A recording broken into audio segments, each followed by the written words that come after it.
what do you call it? Incorrect system of equations, right? But is it overdetermined or underdetermined? Typically we would, so the rank of this would be in this case 2, okay, and we would, but let me see over here, what is the rank be? Yeah. This is from the homework. Beg your pardon? This is from the homework. It's from the homework, yeah, this is from, okay, so we call it overdetermined. Now it's kind of getting into terminology, so let me not make up an answer, I'll look it up. This is inconsistent for sure, right? I mean, we certainly have this value that 0 equals 1, right, which is incorrect. I would call it overdetermined, but let me just check what mathematicians call it. It kind of doesn't matter what we call it, it's wrong anyway. The rank is 2. The rank would be 2. Yeah, the rank is going to be 2. Yeah. Divide the second part into 2 other parts. The second part meaning? Yeah. The answer maybe becomes that deep, or maybe may not come that deep. Okay. Well, in the end, when it's overdetermined, we're going to get a contradiction. Because what it means is that we are forced to assign multiple values to the same variable. Okay, I mean, over here we are actually this particular thing is saying that we are getting inconsistency. This one, x equals 1, x equals 2 is assigning 2 different values to the same variable. So we can have some examples that don't contact overdetermined. No, overdetermined basically means contradiction in terms. Okay, it cannot be overdetermined and non-contradictory because I'm overly determining what the value of a variable is. I can't. Okay. So it's like saying I have 2 straight lines and I want them to intersect at more than one point. Okay, that's what it comes down to. Okay, so x plus y, or you want to find the intersection of these 2 lines actually, which are parallel lines. Intersection does not exist, so we are kind of forced. Yeah, sure, yeah. And I have to double check because the terminology here is a bit tricky when you get into overdetermined systems. Yes, yeah.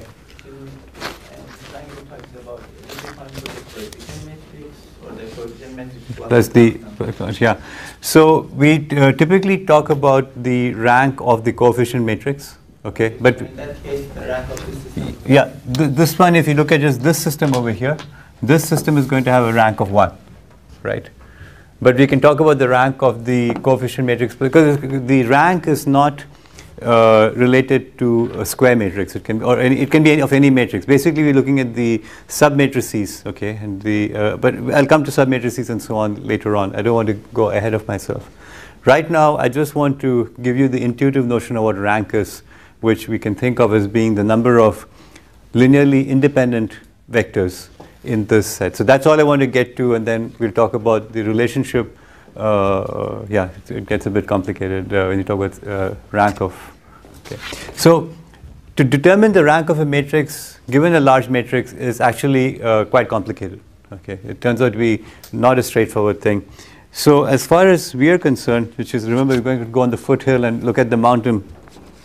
All I'm going to say is that the the way you find out whether it's overdetermined or undetermined is to try and solve the system of equations. If you find a unique solution, then you know the rank is equal to the number of variables. If you find there are too many solutions, infinite number of solutions, then it's going to be underdetermined, the rank is less than n. And if it's overdetermined, you get inconsistent, then rank is basically going to be greater than n. We have a overdetermined set. Now, if it's inconsistent, I have to kind of think about where we end up. Okay, so I'll answer that particular question in the next class. I'm going to write it over here. So inconsistent.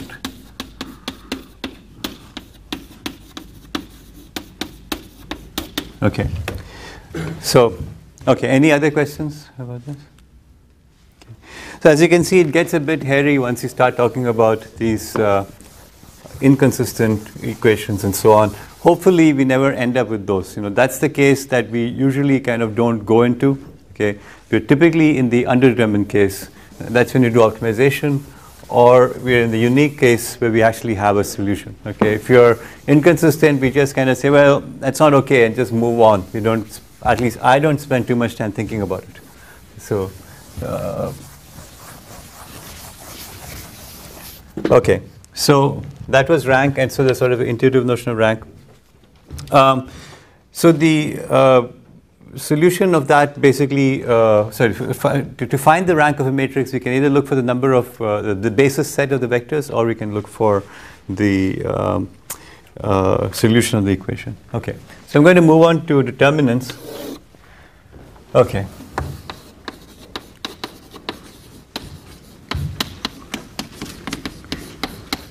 Determinants. Okay. Oh wait, there was a homework question on rank, wasn't there? Or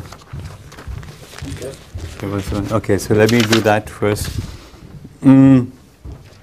So the matrix that was in the homework was 3, 7, minus 1.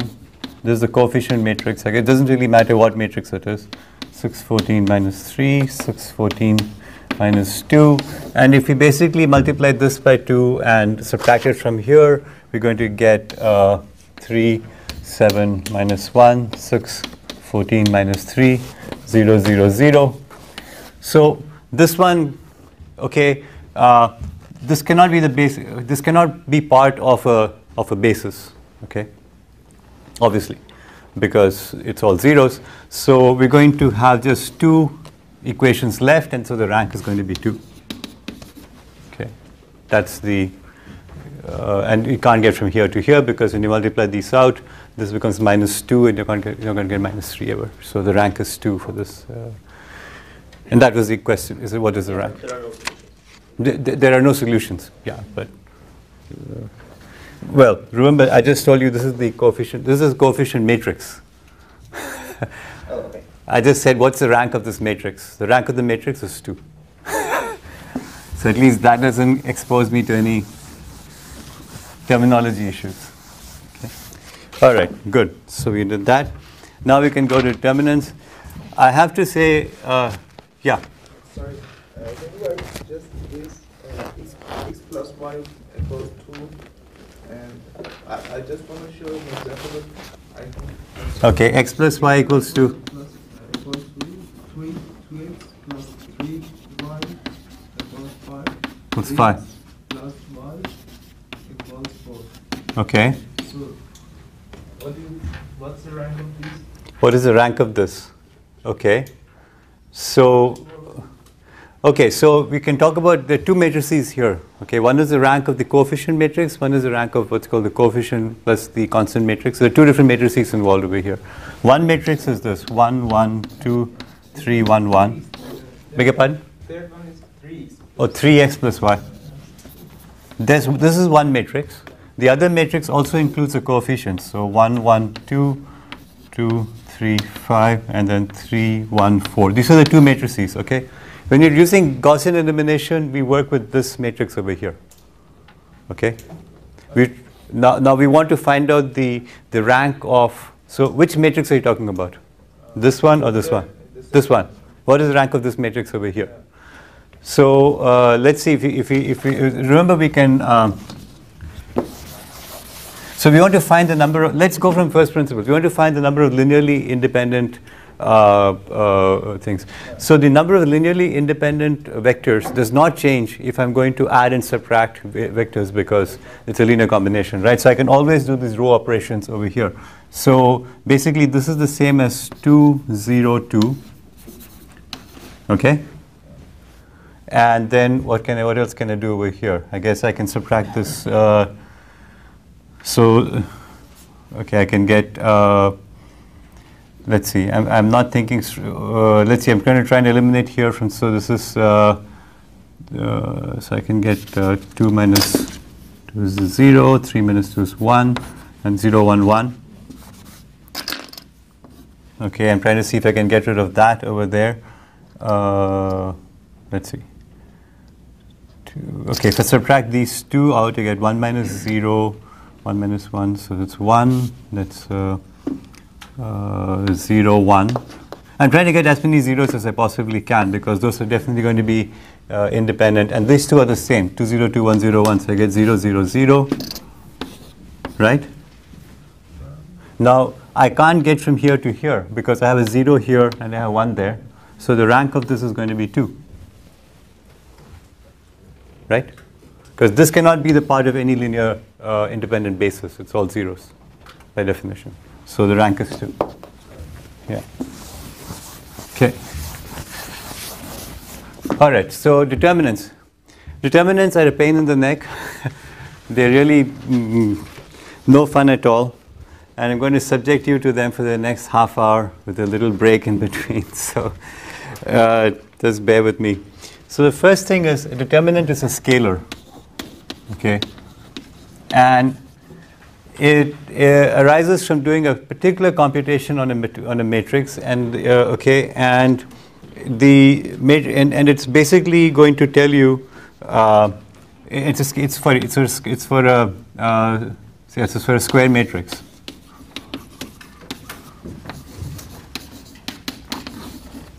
Okay, if it's not square, we basically cannot define a determinant for it.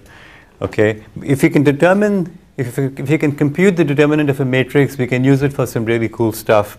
And when we talk about eigenvalues, it will turn out that we express a particular relationship.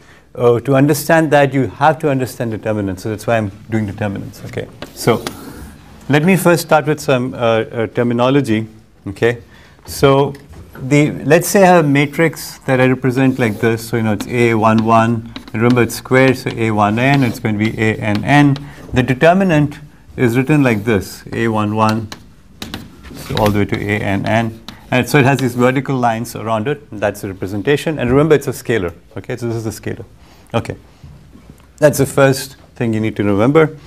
The second thing is the notion of what's called a submatrix. Okay, so let me write that down. Submatrix.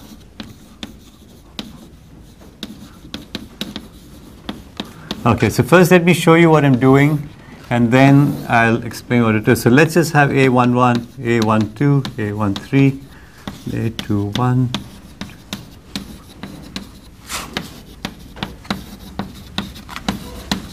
Okay, so let's pick some ij value. Let's say we pick the ij value 2, 3. Okay, so when I did 2, 3, that's this one over here. What I'm going to do is I'm going to strike out this row and this column. Okay, I'm going to strike out the second row and the third column, and then this S23, the submatrix 2, 3, is going to be what's left. So A11, A12, A31, A32. That's the submatrix. Okay, so the subscript of the submatrix tells us which row and which column have been removed. Okay, and what's left is going to be the submatrix. So for any matrix, if you have n by n elements, we have n by n submatrices. You have n times n submatrices. So 5 by 5, we're going to have 25 submatrices corresponding to eliminating each of the appropriate rows and columns that correspond to those subscripts over there. Okay? So that's clear? All right. Then the second thing I want to determine, something I want to call is called the minor of the minor. So the minor is the determinant of the submatrix. So Mij equal to determinant of Sij. So I haven't told you what a determinant is actually at this point. I just told you that determinant is something defined on a matrix. Okay, but the thing of what it is that if I can tell you what the matrix is, I'm going to tell you that it has something called the minor, and the minor is the determinant of the corresponding submatrix. So I'm going to have, in this case, for a 5 by 5 matrix, I'm going to have 25 minors corresponding to 25 submatrices. Okay, those are the minors. Okay, and we call that Mij or Mjk, whatever. The nice thing about the minor is that it has one fewer row. Okay, so minor is a scalar as well, by the way. That's a scalar because it's a determinant. So the minor, the submatrix has one fewer row and one fewer column, so it's kind of smaller, okay, than the original matrix. Okay, and then the other term I'm going to define is called a cofactor. Okay, what's a cofactor? The cofactor is so we take the element let's say AJK, then the cofactor of AJK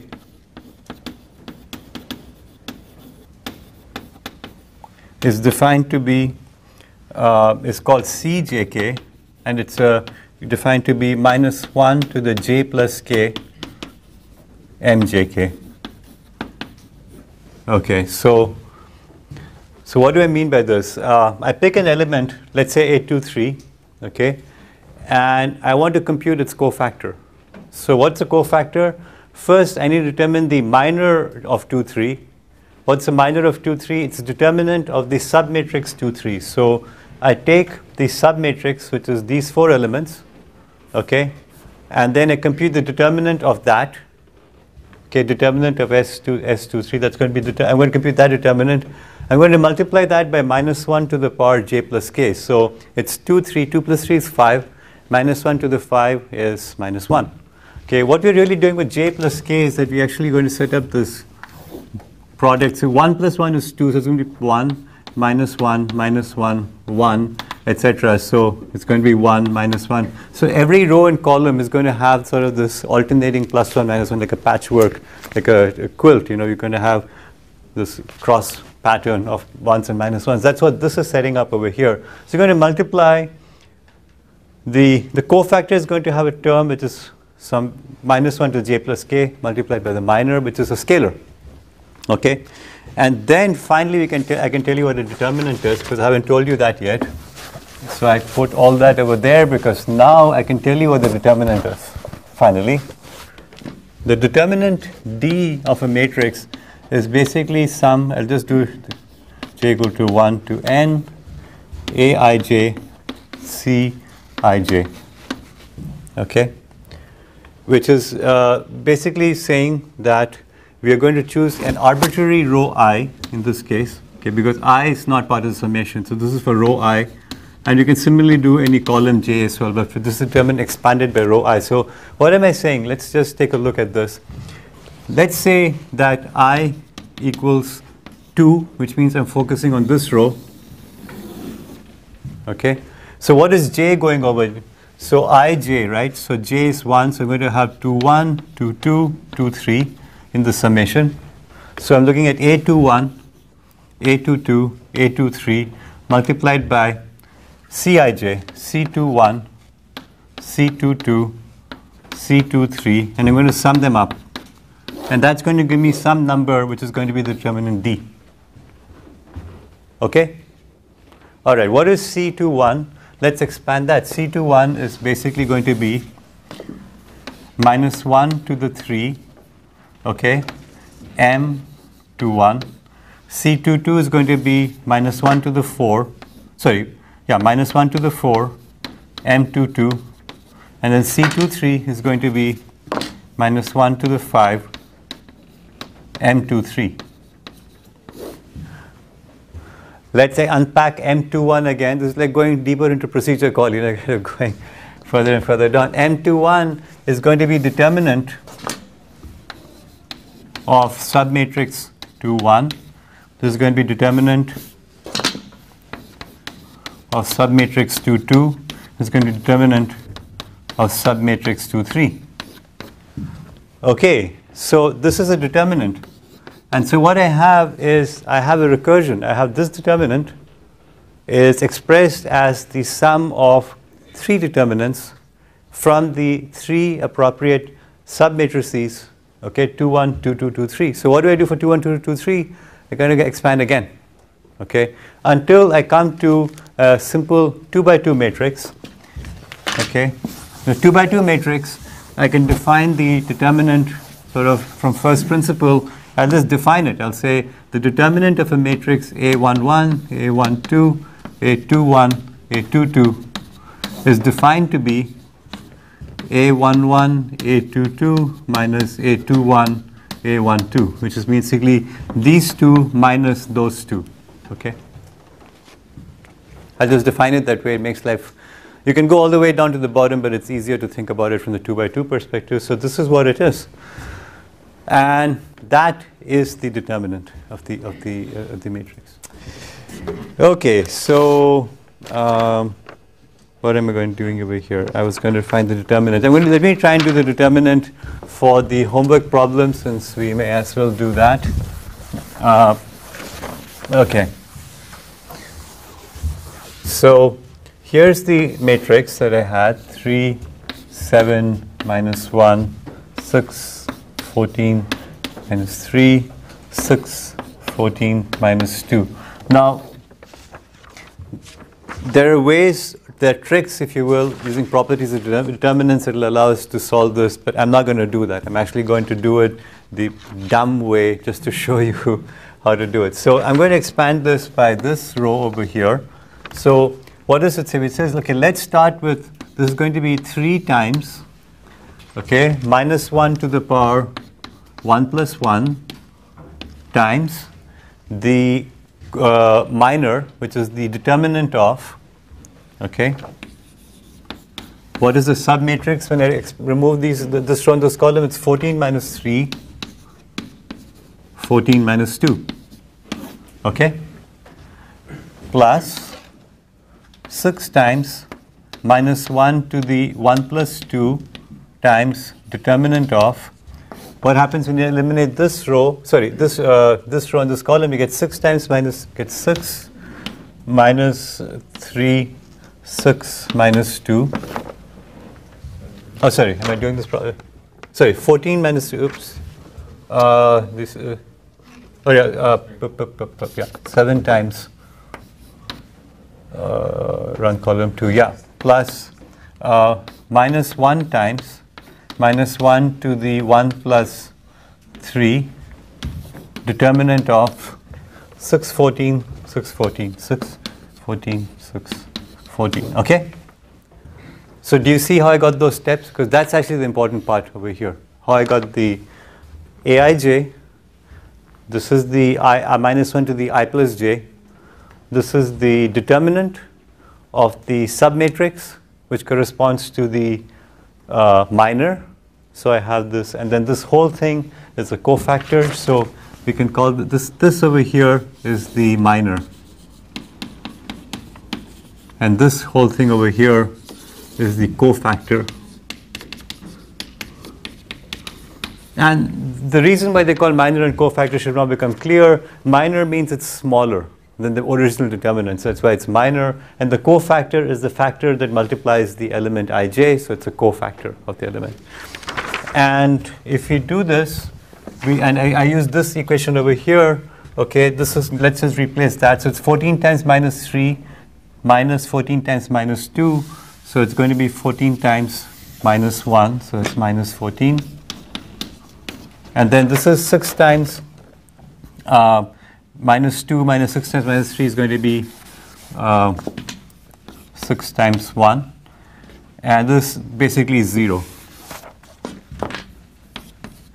Okay, and so this goes away, this is just 0, and this is basically 3 times, this is plus 1, so I can remove that. Okay, this is going to be minus 1, I'm going to subtract that here. Okay, so it's 42 minus, sorry, yeah, 42 minus 42, which is going to be 0. Okay, or I put a minus somewhere that I shouldn't have, I guess it's minus 6. Anyway, the answer is 0. Okay.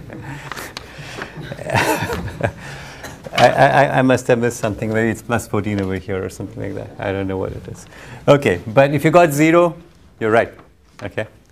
So you have to be kind of careful, and you shouldn't do it live in front of a class, which you're not going to be doing anyway.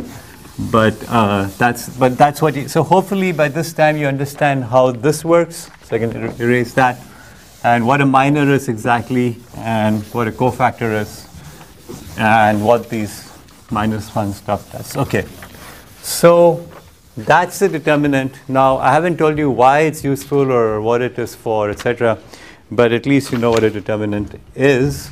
So the interesting thing now is the properties of a determinant and what you can use it for. So let me just tell you a few things about determinants. I'm going to state a few things, and I will prove a few things by waving my hands. So the first thing about the determinant is that we can expand it by any row or any column, okay? And so I can expand it from here or here or here or this way. It doesn't really matter, and I'm not going to prove that, but any sort of elementary book in linear algebra will prove it to you that you can expand it in any particular way. And that's just a nice property, so let's write that down. Can expand any row or column. Okay, the second thing is that if you multiply, if you multiply a row by a constant c, this implies the we're going to get the determinant to be, so if you have a, we're talking about a matrix A. If you multiply any row by C or any column by C, then the determinant becomes C times the determinant. That's and then the third thing, and this is not in the book, is that if you interchange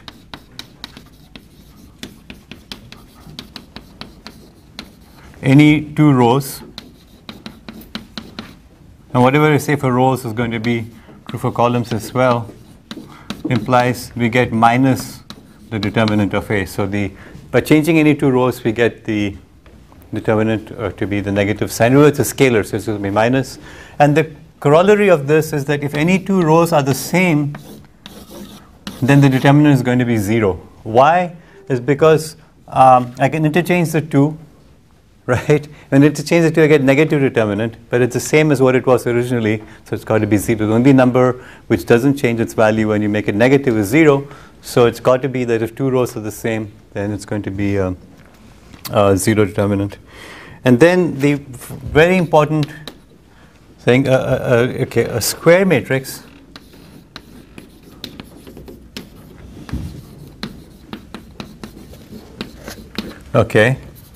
is said to be singular if this one, the determinant is equal to 0. Okay, remember so it has to be the term singular means it has a 0 determinant, and it has an inverse. Square matrix has inverse only if non-singular, only if, okay, so I haven't told you what the inverse is. Let me explain to you what it is in just a minute. So basically, if you have matrix A, then A inverse is a matrix such that A times A inverse equals A inverse times A equals I.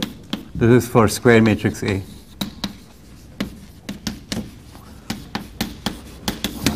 Okay, so we want to have that property. So we can show that the inverse exists if and only if the determinant is non-zero. Okay, and why do we care about inverses? I'll talk about just a minute. And I'm going to tell you last property, which is that okay, so square matrix with n rows and columns has rank n, and now we finally have some use for the determinant, has rank n if and only if it has a determinant is non-zero. Okay, so if we have a matrix whose determinant is 0, then the rank cannot be n. It has to be something smaller than n. Okay, this is a very important fact. So let's try and remember what it means. This matrix over here has a determinant, let's call this A. We know that determinant of this is going to be 0. So it's singular. We just proved it has a 0. Determinant is singular. It is singular means no inverse exists. And so the last question and homework question was, is this singular? If it's not singular, what is the inverse? Well, it is singular, so no inverse exists. Okay, that's the answer for that. And so that's the relationship between singularity and inverse over here. Okay. Now, if it's non-singular, then we have a nice result, which is what is the inverse. The inverse is defined the following. So A inverse is given by, just write this down, 1 over determinant of A Cjk, which is the cofactor matrix transpose. Okay. So what is Cjk? Remember, Cjk is the coefficient matrix. What is coefficient matrix? It's what you multiply out. So the coefficient matrix for 3 was -1 to the 1 plus 1, the determinant of the minor, okay, which is the minor over here. So what I'm going to do is, if I compute each of these cofactors, okay, and write them out in the transpose form. So I'm going to write down C11 here, C12 here, not 21, all the way up to C1n, and then C21, etc., up to Cn1. That's the transpose of the cofactor matrix. So if I can compute the cofactors for each of the elements using exactly the steps I showed above, then we can actually compute the inverse in this fashion. Okay, so this is, but it requires the matrix to be non-singular, otherwise we're dividing by 0. Okay, so that's the definition of an inverse. Okay, so the other thing I have to remind you of is that, remember that this matrix, we determined that it has a rank of 2. Okay. Okay, because this is twice that, so the linearly independent basis is only 2, so rank is 2, and we see right away that if the rank had been 3, then we would not have a singular. Let me put it like this. Okay, so we're saying a square matrix has rank n if and only if it's non-singular. Because it's singular, it could not have a rank of 3. Okay, it cannot have a rank of 3. It must have a rank of only 2 or smaller. Could be rank of 1 also, but it's not possible for this matrix to have a rank of 3. Okay, so the computation of a determinant therefore allows us to bound the rank. Okay, so we take a matrix, we compute the determinant. If the determinant is 0, we say, okay, we know for a fact rank cannot be n. It's got to be something smaller than n. It can be n minus 1, n minus 2, whatever. It can't be n. So at least we know what that looks like. So again, I go back to I take a million equations. I write the cofactor matrix out like this. So what's the rank? What I can do is I can compute the determinant using this recursive formula. I can just run it.